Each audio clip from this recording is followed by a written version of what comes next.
It's 2024 and I actually wanted to take you through my smart home and show you all of the different products I've currently been using. My smart home currently is actually a smart apartment. So for those of you who live in an apartment and are kind of bummed and you feel like you can't actually do a lot of automation, I'm here to tell you that is definitely not true. I want to start here at the door because they're two very important devices, even for renters, that you can typically put in. The first is a smart doorbell. So I actually use the Nest doorbell battery. It has package detection, so I know exactly when a delivery has been left at my door and I can just go grab it. It works with the Google Home app and overall has been really good. I've reviewed it. I'll leave a link to all the reviews I mentioned in the description below. Now, the second thing with the door that I think is really important is the lock. And I'll show you the one I've got here. This is the August door lock. I think it's their 4th generation. It's a little bit slimmer. It has Wi-Fi built into it, though. I actually got a bridge for it that connects to Wi-Fi, and then this connects to the door lock. And the reason I did that was the battery life on here, if you just connect it straight to Wi-Fi, not very good. The great thing about this for renters and anyone else who doesn't want to have to change the outside door lock and change keys and all that stuff is you just pop the deadbolt off, put this thing in, and it works with existing keys. Overall, the motor here is pretty strong. The only thing that nobody who ever visits me can figure out is how to actually get out of the door. They don't realize it's just a rotate thing here. Other thing I really like about this door lock is it's designed for the batteries. You just push here at the bottom, pull this tab out, you get to the batteries. My batteries last me now about 3 to 4 months. All right, so the next thing to talk about that I've got right at my door is actually a light switch. This is a Philips Hue tap. It works with just kinetic energy, though they do have a newer model. I have replaced almost every single bulb in this apartment by now with a Philips Hue bulb. I was just a really early adopter for Philips Hue. That's why I have them. But smart lights are probably for any home, and especially if you're a renter and you're living in an apartment, the first thing I would change out. Now, coming over to the next kind of area of the apartment, another kind of central hub here, is a smart thermostat. It just makes automating your home what temperature you want. It just makes it a lot easier. The smart thermostat I've been using for the past several years now is an Ecobee. The reason why I originally went with Ecobee is they had sensors you could put in different rooms, because typically in every structure there's always a room that is more hot or more cold during different types of the year, and what you really want is an aggregate temperature of the entire structure. And so Ecobee had that. Now I think Nest and some others also have sensors and can do similar things, but yeah, I've been pretty happy with my Ecobee. And the other thing I've got here is a HomePod Mini. I have smart speakers everywhere in my smart home. The HomePod Mini is here just to kind of pick up any voices, to turn on and off lights, control different things like that. All right, and now we're in my studio slash auxiliary bedroom here. This is the room in the home that probably has the most amount of smart home types of equipment. As soon as you walk in, there's a little sensor here that's also a Philips Hue sensor. So typically I have an automation set up where when I walk outside the home, I've traveled somewhere, all my lights turn off. And so anytime I come back in a room, after I come back, then the sensors will make the lights turn on. I use these sensors everywhere, like even this closet here, you open up the door, boom. I know for those who are still used to just controlling the lights with switches is gonna be a very weird sentence to probably hear, but yeah, I rarely ever touch a light switch anymore. Another thing I use lights for in here, they will change their color temperature throughout the day. So right now they're set on a daylight. As we get into the afternoon, it'll be a warmer light and to be a little bit more relaxing and also mimic kind of what the sun's doing outside. And then as we fade into nighttime, they'll actually fade into a red sunset color and kind of fade me off to sleep and help a melatonin production as much as possible, so I get a pretty natural sleep cycle. And the next thing to talk about in here is probably smart speakers. So not only do I have my Pixel tablet, my Nest Hub, that is also a sleep tracker as well, which is pretty cool. It uses the Soli radar chip in it to do that. So I have Echoes in here as well, and I have 1, 2, 3, 4, 5. I have 6 Sonos speakers in this one room right now. You're probably asking why? Not a huge reason. I actually have always liked kind of where I work to be surrounded by music when I'm not wearing headphones. And so having a speaker basically in every corner of the room and then one here kind of at the center, it just sounds so good. It sounds like I'm in an orchestra. All right, now the next thing to point out in this room is my smart fan. Now I got this fan from Govee. It's right down here. It actually has a digital display on there that reads out what the current temperature is, which I think is really cool. But the thing about this is it's just a tower fan, but you can schedule it to turn on when the temperature sensor hits a certain temperature, and it integrates with the smart home platforms, which is really just what I always wanted with the fan. So it turns on automatically at night, turns off in the morning, good to go, never have to worry about it. That actually replaced a Dyson fan that I had in here for 6 months. I actually shipped that Dyson fan off to Dyson several months ago for repairs. Still haven't gotten it back though. Not a great sign from that company. Normally I like Dyson, but geez, that product's been kind of a headache. It's kind of related to Dyson, and that is my BlueAir called the dust magnet. So it sucks air in and dust. Does it really work?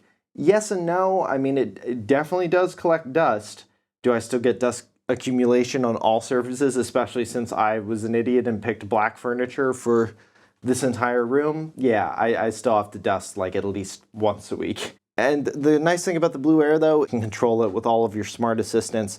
All right, moving on to the desk, the new Pixel tablet. I reviewed that a couple months back.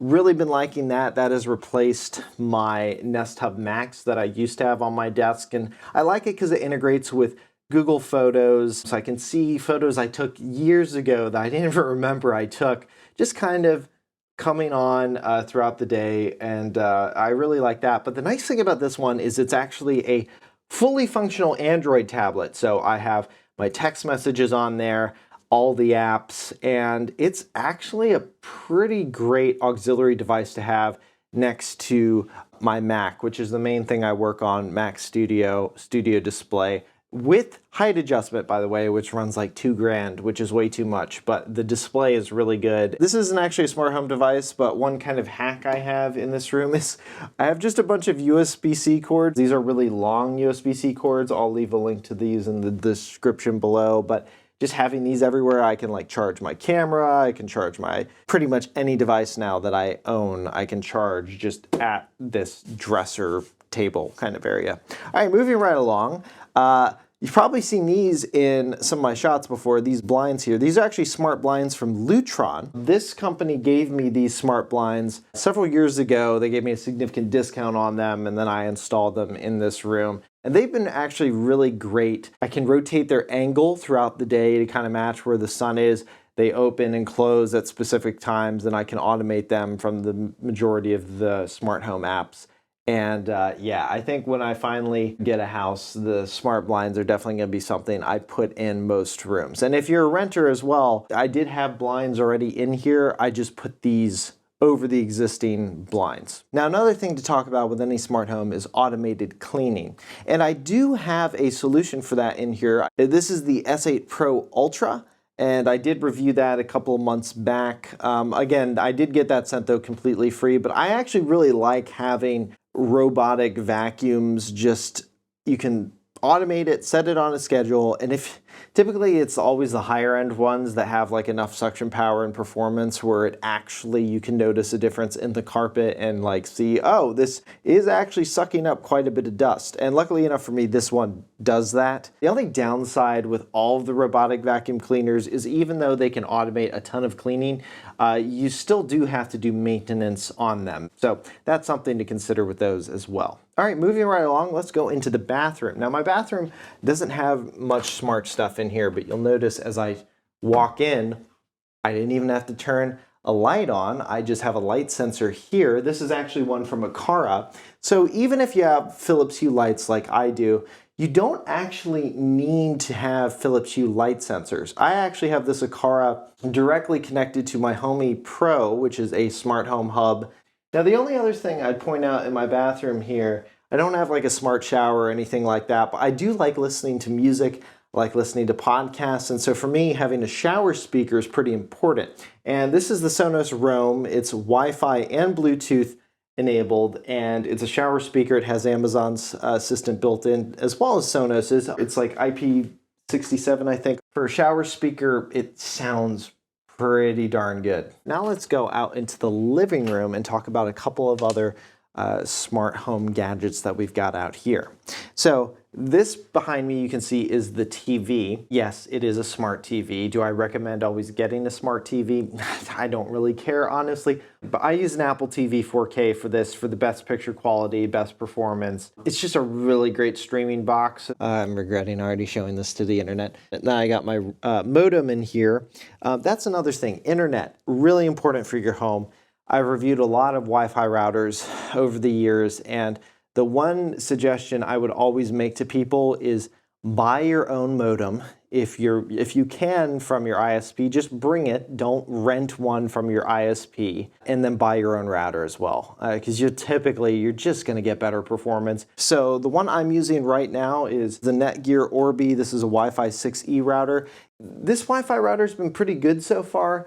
I do have some hiccups though with it, like my printer always goes offline, it seems like, with AirPrint, and I didn't have that on the other Orbi I had, so I don't know if it's this router or the printer. Could be either one. But overall, for like pure speeds and the amount of devices I have on my home, it's been really good, and I've continued to use it. As I mentioned before, anywhere that you would typically have a analog photo frame, this is a Google Nest Hub, and again, just shows different photos and stuff. It's great. You can change it out easily from the Google Photos app.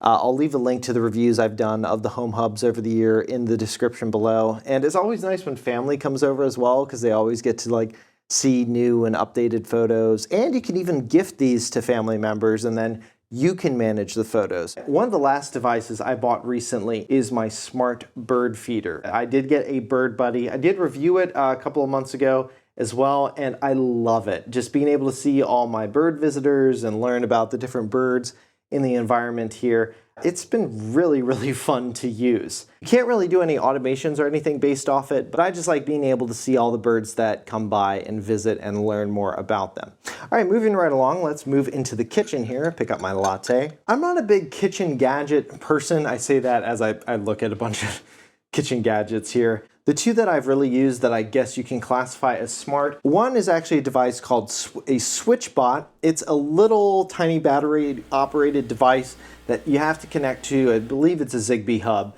And you can just place it over any button, and then it automates that button. So my espresso machine can heat up in the morning before I even come to it to brew some coffee. Oh yeah, the other thing though that's really cool, open can.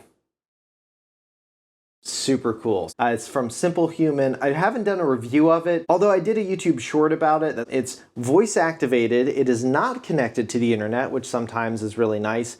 And not only can you voice activate it to open and close, once it's already open, you can instruct it to stay open, and it'll just keep the lid open as you like bring things over from the counter and put it in the trash. So I've really liked that, and that's been the Smart Home Tour. Let me know if you got any questions on anything I went over, and if you want to see how I automated this in more detail and some of the principles with automating this smart home, you should see the video I just did on how to automate a smart home. You can get to that by clicking here. If you like this video, make sure you hit that thumbs up. Look in the description below. I've left a ton of links to all of the different products I've mentioned. And if you want to see more smart home content, don't forget to subscribe. For 6 months later, I'm Josh Tedder. Thanks for watching.